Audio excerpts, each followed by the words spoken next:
광주 전남권 소식입니다. 정부가 원자력 발전의 비중을 높이고 사용 연한 종료를 앞둔 전국 12개의 원전을 계속 운행하겠다는 계획을 발표했습니다. 영광 한빛원전도 여기에 포함됐는데 환경단체들은 안전성은 물론 핵 폐기물 관리에도 비상이 걸렸다며 반발하고 있습니다. 김혜린 기자입니다. 제10차 전력수급 기본계획 실무안이 발표됐습니다.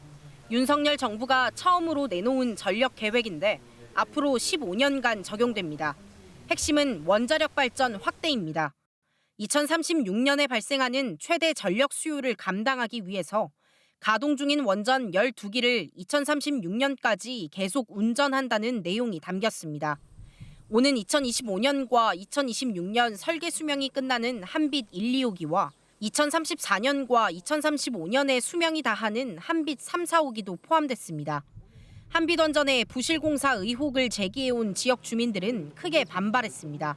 이건 아니다. 원전 안전은 내팽개쳐버린 거냐. 실질적으로 영광 3, 4호기 같은 경우에는 지금 세계적으로 유해를 찾아볼 수 없는 부실공사란 말이에요. 한빛원전의 수명이 연장돼 가동 기간이 늘어날 경우 원전이 가동되는 동안 발생하는 핵 폐기물도 문제입니다.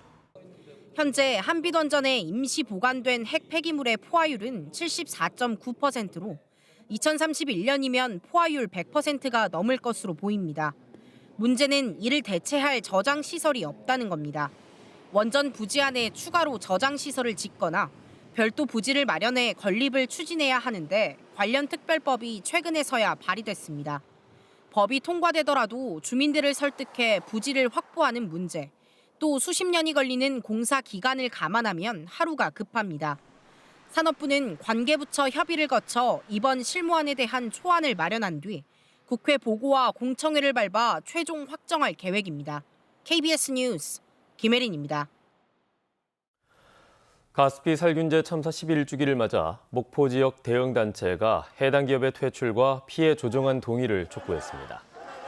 옥시 애경 불매 목포운동본부는 사회적 참사를 일으키고도 책임을 회피하고 있는 옥시와 애경은 마트에서 퇴출해야 한다며 문제를 외면하고 있는 정부도 사과하라고 주장했습니다. 전남에서는 피해 신고자 167명 중 51명이 숨졌고 전국적으로 피해자 10명 가운데 9명이 가해 기업에게 배상이나 보상을 받지 못하고 있습니다. 더불어민주당 이재명 대표가 1박 2일의 일정으로 오늘 광주를 방문합니다. 이 대표는 오늘 저녁 광주를 방문해 김대중 컨벤션 센터에서 광주 전남편 더 나은 민주 만들기 행사를 갖고 당원들과 소통할 예정입니다. 이 대표는 내일은 국립 5.18 민주묘지를 참배한 뒤 광주 김대중 컨벤션 센터에서 당 지도부와 함께 현장 최고위원회를 열 예정입니다. 최고위원회에는 강기정 광주시장도 참석해서 지역 현안을 건의할 예정입니다. 광주시가 예산 소진으로 중단했던 지역화폐 상생카드의 충전 할인을 10월부터 재개하기로 결정했습니다. 민선 8기 민생경제대책 1호일 정도로 역점을 두고 있는데요. 하지만 정부가 내년에 지역화폐 예산을 아예 편성하지 않아서 지속 가능성은 장담하기 어렵게 됐습니다. 유승윤 기자의 보도입니다. 광주 지역화폐인 광주 상생카드 10% 충전 할인이 중단된 건 지난 6월 초. 할인 비용의 절반 이상 국비가 지원됐는데 예산이 빨리 소진된 탓입니다. 광주시는 상생카드 운영 재개를 위해 이번 추경에 시비 250억을 포함 480여억 원을 편성했고 의회에서 통과됐습니다. 할인 판매는 10월 초부터 재개해 연말까지 적용하고 기존 선불 체크카드 각각 50만 원씩이던 월 충전 한도는 합쳐서 50만 원으로 조정됩니다. 예산이 한정돼 있기 때문에 50만 원 한도로 해가지고 한 10%로 이렇게 할인할 수 있는 것을 저희들이 구상하고 있습니다. 인기가 좋기 때문에 이것도 장담을 할 수 없는데 그래도 3개월 정도는 유용하게 시민들께서 활용할 수 있을 거라고. 문제는 내년부터입니다. 광주 상생카드 할인 지원금 가운데 국비는 지난해 756억 원으로 전체의 3분의 2를 차지했지만 올해는 3분의 1 수준으로 줄었습니다. 내년도 정부 예산안에서 지역화폐 지원은 아예 제외됐습니다. 원래 시행하지 않던 사업인데 2018년부터 갑자기 폭증을 했습니다. 정부 재정에서 전방위로 이렇게 지원하는 것은 조금 추리해야 되겠다. 소비를 지역 내 중소상권에 한정하고 10% 할인 판매로 일석이조 효과를 거두고 있는 지역화폐. 정부 예산이 그대로 확정될 경우 할인폭과 한도액을 줄일 수밖에 없어 지자체마다 대책 마련이 시급해졌습니다. KBS 뉴스 유승용입니다. 초강력 태풍인 11호 태풍 흰남노가 북상하고 있는 가운데 광주시가 비상 대응 체계를 준비하고 있습니다. 광주시는 침수 우려 지역을 중심으로 배수구를 점검하고 대형 공사장과 건축 현장에 시설물 안전 조치를 실시할 예정입니다. 또 기상특보에 따라 단계별 비상근무에 들어갈 계획입니다. 태풍 흰남노는 일본 오키나와 남동쪽 해상까지 북상했으며 다음 주 월요일 우리나라에 가장 근접할 것으로 예보됐습니다. 공무원 노조가 내년도 공무원 임금을 1.7% 인상하기로 한 정부의 결정을 강하게 비판했습니다.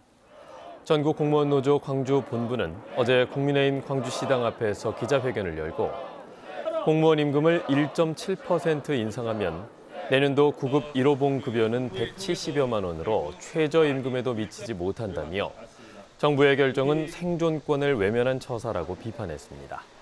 공무원 노조는 물가 상승률 등을 감안해서 내년도 공무원 임금을 7.4% 인상해야 한다고 주장했습니다. 네, 아픈 근현대사를 기억하고 또 그 의미를 기리기 위해서 관련 사건을 소재로 문학상을 운영하는 경우가 많습니다. 여수와 순천 11구 사건과 관련해서도 올해 처음으로 문학상이 제정됐습니다. 그런데 여수와 순천이 각각 문학상을 만들면서 논란이 되고 있습니다. 이성각 기자입니다. 소설가 현기영의 1978년작 순이 삼촌은 제주 4.3 사건의 참상을 정면으로 다루며 진상규명의 길을 열었다는 평가를 받습니다. 이처럼 근현대사의 굵직한 사건을 문학을 통해 기억하고 또 알리기 위해 기념사업 일환으로 문학상을 제정해 운영하고 있습니다. 제주 4.3 사건과 한국전쟁 당시 피난민이 학살된 충북 영동의 노근리 사건, 5.18 민주화운동과 관련해서도 10여 년 전부터 문학상이 제정 운영되고 있습니다.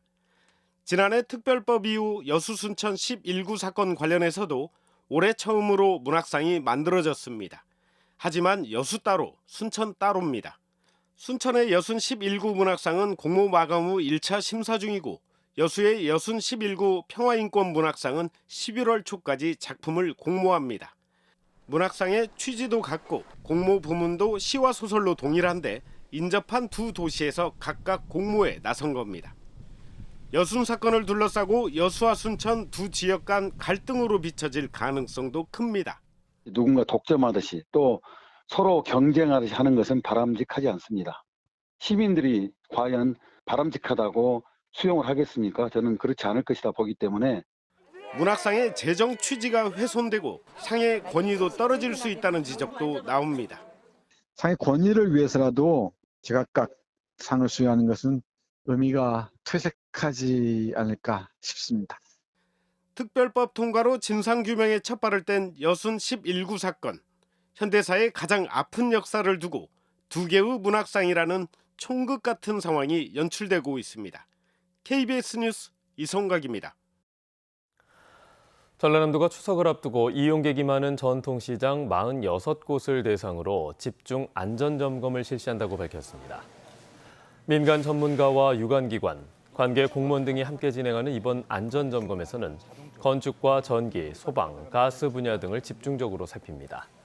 전라남도는 가벼운 위반은 현장에서 조치하고 즉시 시정이 어려운 사항에 대해서는 추석 이전까지 보수와 정비를 마치도록 할 방침입니다.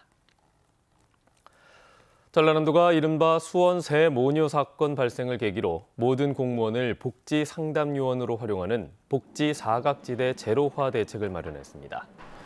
전라남도는 우선 복지 위기 상담센터를 설치해서 24시간 운영하고 직렬에 상관없이 모든 공무원을 대상으로 기초 복지 교육을 실시한다고 밝혔습니다. 또 자율방범대 등 지역 공동체의 복지 교육을 상시 운영하고 위기 가구를 지원하는 우리 동네 복지 기동대원으로 확대 운영할 방침입니다.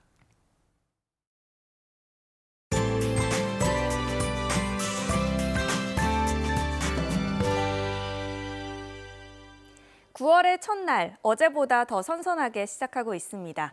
광주의 아침 최저 기온이 20도 안팎으로 떨어졌고요. 화수는 어제보다 4도가량 낮은 기온으로 시작하고 있습니다.